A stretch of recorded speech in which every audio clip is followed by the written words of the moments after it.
കലാഭവൻ മണിയുടെ ഓർമ്മകൾ കുടികൊള്ളുന്ന വാഹനം ഇനി വായനാ വണ്ടി. ഈസ്റ്റ് ചാലക്കുടി ഗവൺമെന്റ് സ്കൂളിലേക്ക് കലാഭവൻ മണി നൽകിയ മിനി ബസ്സാണ് വായനാ കളരിയാകുന്നത്. കാലഹരണപ്പെട്ട വാഹനം വർഷങ്ങളായി തുരുമ്പെടുത്ത് നശിക്കുകയായിരുന്നു. വിആർപുരം ഗവൺമെന്റ് ഹയർ സെക്കൻഡറി സ്കൂളിലെ NSS ക്യാമ്പിന്റെ ഭാഗമായി വിദ്യാർത്ഥികൾ കണ്ടെത്തിയ ആശയമായിരുന്നു മണിച്ചേട്ടന്റെ വാഹനത്തെ സംരക്ഷിക്കൽ. ഒപ്പം വിദ്യാർത്ഥികളുടെ വായനാശീലം വളർത്തിയെടുക്കുന്നതിന് ഒരു ഉപാധിയും. താൻ പഠിച്ച വിദ്യാലയത്തിന് 2010 മണി ഒരു ബസ് സംഭാവനയായി നൽകിയത്. മണി തന്നെ വാഹനം ഓടിച്ച് ഉദ്ഘാടനവും നിർവഹിച്ചു.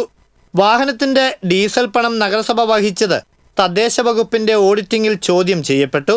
ഇതോടെ വാഹനത്തിന്റെ ബാധ്യത മുഴുവൻ അധ്യാപകരുടെ ചുമലിലായി. പ്രളയത്തിൽ കേടുപാടുകൾ സംഭവിച്ചെങ്കിലും ശമ്പളത്തിൽ നിന്നും പണം നൽകി 2018 വരെ വാഹനം നിരത്തിലിറക്കി. എന്നാൽ കോവിഡ് പിടിമുറുക്കിയ 2020 വാഹനം എന്നേക്കുമായി കട്ടപ്പുറത്തുമായി. തുരുമ്പെടുത്ത് നശിക്കുന്ന മിനി ബസിനെ സംരക്ഷിക്കുന്നതിന് ലളിതമായ പദ്ധതി തയ്യാറാക്കി NSS ക്യാമ്പിലെ കുട്ടികൾ അധ്യാപകർക്ക് മുന്നിലെത്തിച്ചപ്പോൾ അവർക്കും പൂർണ്ണ സമ്മതം. കുട്ടികൾ 200ഓളം പുസ്തകങ്ങൾ വാഹനത്തിനകത്ത് അടുക്കി വെച്ചാണ് വായനശാല ഒരുക്കിയത്. നഗരസഭാ വൈസ് ചെയർപേഴ്സൺ ആലീസ് ഷിബു സഞ്ചരിക്കാത്ത പുസ്തക വണ്ടിയുടെ ഉദ്ഘാടനം നിർവഹിച്ചു.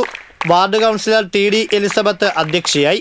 Councillor Shibu Valappan, program officer Vijeesh Lal, school HM A Jayasree, PTA പ്രസിഡന്റുമാരായ ജോഫിൻ ജോസ്, VH ധനീഷ്, സ്കൂൾ ലീഡർമാരായ കൃഷ്ണജിത്ത്, നിയ ഗ്രേസ്, ബെന്നി തുടങ്ങിയവർ പങ്കെടുത്തു. TCV ചാലക്കുടി.